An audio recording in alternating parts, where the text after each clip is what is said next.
भाई भाई का चक्कर पड़ गया। क्या फूक इस जीवन में चला गया? बोलो, इन नरकों का खेल पहुंच गया है। इसलिए बंधुओं,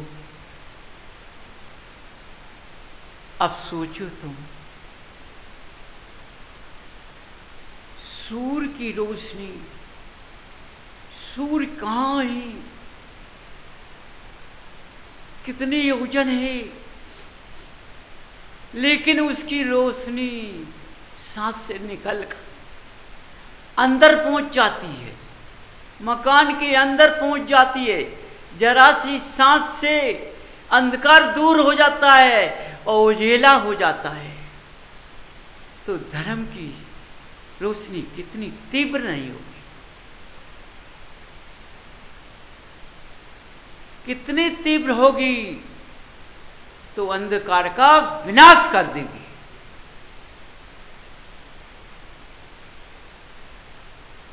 जरा भी रास्ते को बदल देगा। इसलिए बंधु, इस जीवन में आकर के पहले अपनी पहचान करो कि मैंने मनुष्य पर्याय में जन्म लिया है और जो मुझको ये पुद्गल मिला है, जीव पुद्गल का रिश्ता मिला है, ये दो हाथ जो मिले हुए हैं, ये दो हाथ देवादेव मिले हैं। ये जो दो हाथ मिले हुए हैं, ये कर्म काटने के लिए मिले हैं। ये दो हाथ मिले हैं, पुरुषार्थ के लिए मिले हैं। दो हाथ मिले हैं, ये छत्ती बन के लिए मिले हैं।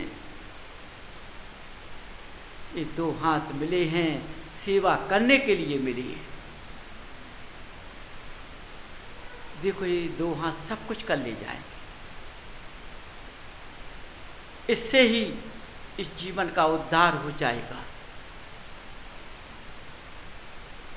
समझो, इन हाथों को सही रिश्ते पर खोल दो, बांध कर मत रखो। आज का धर्म बंधु सेठ साहूकार पैसों से लदा हुआ होता है, वो नाम पर मुट्ठी खोलता है, तो वह मुट्ठी उसके गलपटी में गलती है, नीचे गिर जाती है माया। जो मन से अंदर से मुट्ठी खोलेगी तो वह मुट्ठी चारों तरफ फैल जाएगी। आज का मनुष्य भाव नहीं बनाता है, नाम को फिरता है। जरा भी मेरे नाम मिल जाए तो मैं पैसा फेंक दूंगा, चला जाएगा बेकार, किसी काम का नहीं है, फिर गया, वो किसी काम का नहीं है पैसा। वो ऐसे ही मायाचारी पैसे खरीद रहे हैं, उनके पास पैसा जा रहा, उस पैसा का क्या दुरुपयोग हो रहा है। हर किसका जीवन देख रहा है। सोचो, तुम नाम पर पैसा फेंक रहे, तुमको भी चारों तरफ से देखा, मक्खियां देख रही हैं, वे मक्खियां तुमको कैसे लिपटेंगी, काटेंगी। फिर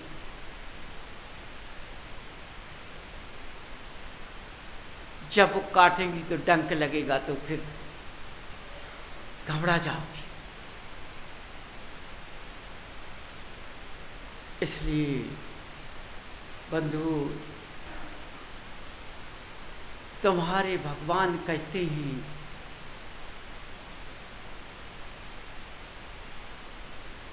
कि तुम सही रास्ते से चलो।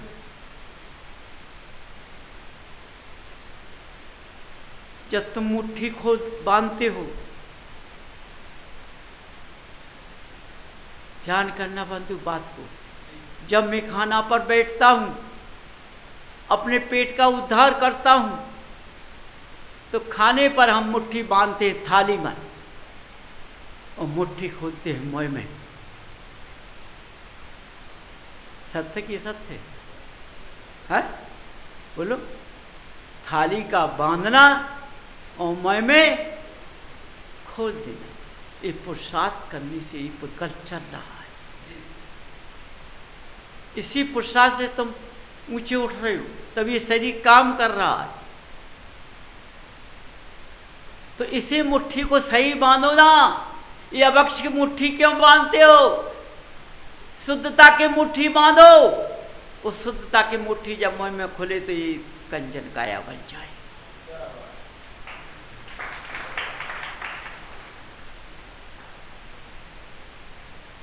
जब ये मुट्ठी देखो, जब भगवान की तुम पूजन करते हो,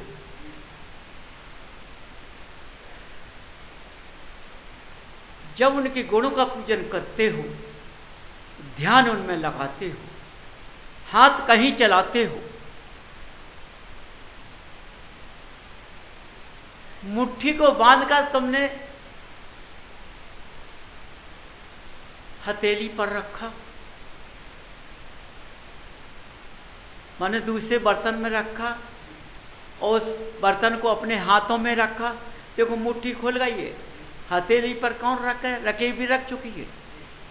अरे दूसरा बर्तन रखा कि नहीं रखा? एक बर्तन से मुट्ठी बांधकर दूसरे बर्तन में डाला, उस बर्तन को अपने हाथ से लिया। क्या है? मेरे चढ़ाने के लिए कुछ नहीं, यही है। जब ये नेत्र भगवान की तरफ रहेंगे, भगवान के प्रतिबिंब को देखेंगे, तो ये तुम्हारी रखे भी सीने के सामने रहेगी।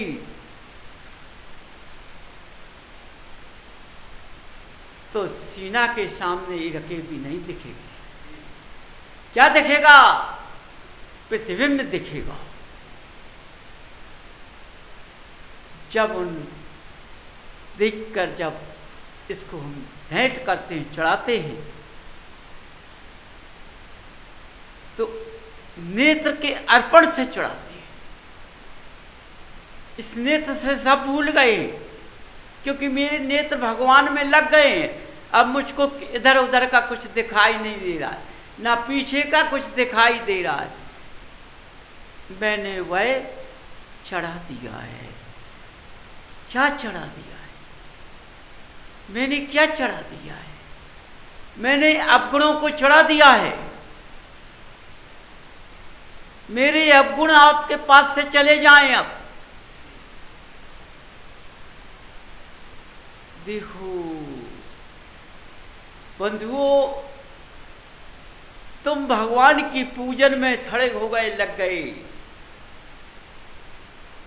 जब तुम्हारी दृष्टि भगवान पर पड़ी, भगवान की दृष्टि तुम पर पड़ी, इन दोनों के बीच में कोई नहीं है।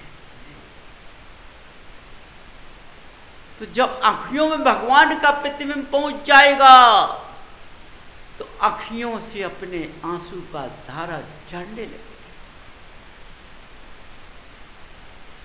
जब हम भगवान के प्रतिबिंब को देखेंगे, तो हमारी आंखियों से जो पानी निकलेगा, उस जल दृष्टि से मेरा शरीर सजेगा। इस जल दृष्टि से मेरे शरीर का दुर्गंध धुप जाएगी। एक पुद्गल दुर्गंध नहीं रह पाएगा। इस जल के प्रयोग से हमारा पुद्गल कंचन बन जाएगा। सोचो बंधु, इस तरह से भगवान की पूजन करने से इनमें स्थिर हो जाओ। समय का ध्यान भुला दो, वो 15 मिनट का ध्यान भुला दो, आध घंटे का भुला दो, 1 घंटे का भुला दो। पूजन करना है। जब तक पुद्गल हमारा भगवान को नेत्रों से सही दृष्टि से नहीं देख लेगा, हमारे नेत्रों से जल दृष्टि नहीं हो पाएगी, हो सकता मैंने पूजा नहीं की। समझिए, समय का कोई ध्यान नहीं। जब इस तरह से हम पूजन करेंगे तो हमारे पूजन की बाधा से करने से सारी बाधाएं चली जाएंगी, कोई बाधा नहीं। समझो, देखो एक सेठ पूजन करता था, कितना समय लगता था, लेकिन जब वह पूजन नहीं छोड़ता था, इतने उससे पूजन करता था, उसकी क्रिया में कोई विघ्न बाधा नहीं आती थी। लेकिन उसकी पहचान की थी पूजन कब कैसी करता है, तो देखो पहचान की गई तो उसके बच्चे को सर्प ने काटा।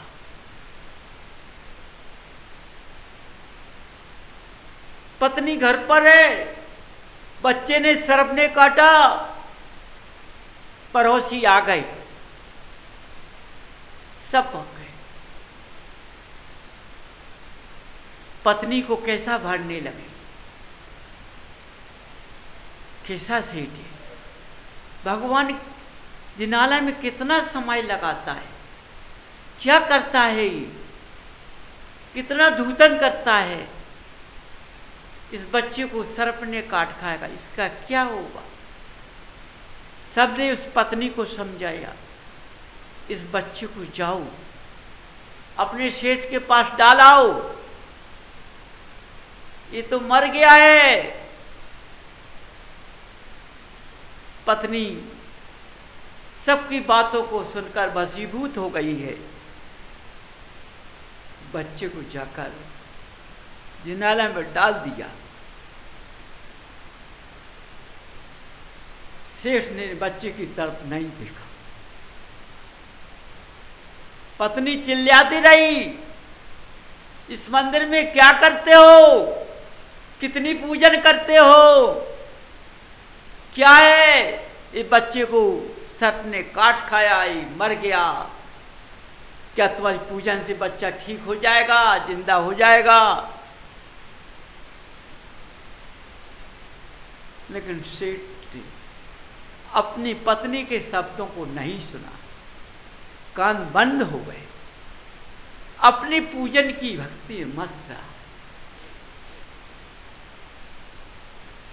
पड़ोसी आए, सब चिल्लाते हुए रहे, लेकिन किसी को नहीं सुना। धीरे धीरे बच्चे का जहर उतर गया, बच्चा उठकर बैठ गया। समझो, जब बच्चा बैठ गया, उसके सेठ जी की पूजन समाप्त होती है। जब पीछे देखते हैं कि सब लोग क्यों खड़े हैं, समझो ये बच्चा क्यों बैठा है, पत्नी क्यों घोड़ा रही है, क्या हो गया भाई।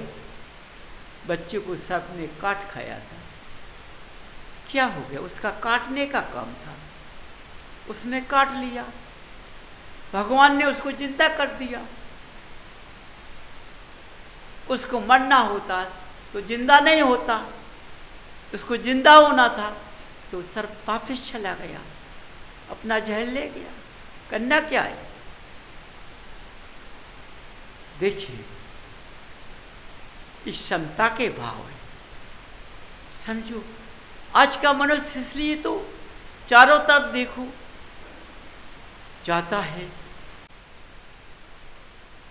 वहां क्या रखा है, वहां क्या मिलेगा। वहां बंधुओं कुछ नहीं मिलेगा, वहां जिनालय मिलेगा। जिनालय में भगवान की प्रतिबिंब बैठी मिलेगी, लेकिन जो भरत क्षेत्र के अंदर नहीं मिलेगा, जो टोरी के नगर के जिनालय से मिलेगा।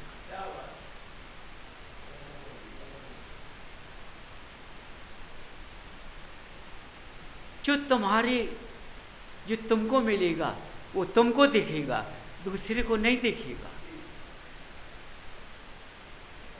यदि तुमको दिख जाएगा तो तुम देख नहीं पाओगे। इसलिए लोग चलते हैं, क्योंकि भावना बदल चुकी है अच्छाई की। इसलिए बंधुओं, अपना मन को स्थिर बनाओ, अपने भगवान को मत छोड़ो, क्योंकि हमें मनुष्य पर्याय कैसे काटना है, इस मनुष्य पर्याय की कैसे अच्छी बनाना है। अभी मेरी मनुष्य पर्याय रतन नहीं है, हमको रतन बनाना है। समझो, जब मेरी पर्याय रतन बन चुकेगी तो जरूर मेरा इस मनुष्य पर्याय से उद्धार हो जाएगा। रुक नहीं सकता है। स्त्री पर्याय छिप जाएगी, रुक नहीं सकती है। तो इस बंधु, इस रास्ते से चलने से अनंत लाभ मिल सकते हैं। समझो, ऐसा जिनालय है, ऐसा स्थान है।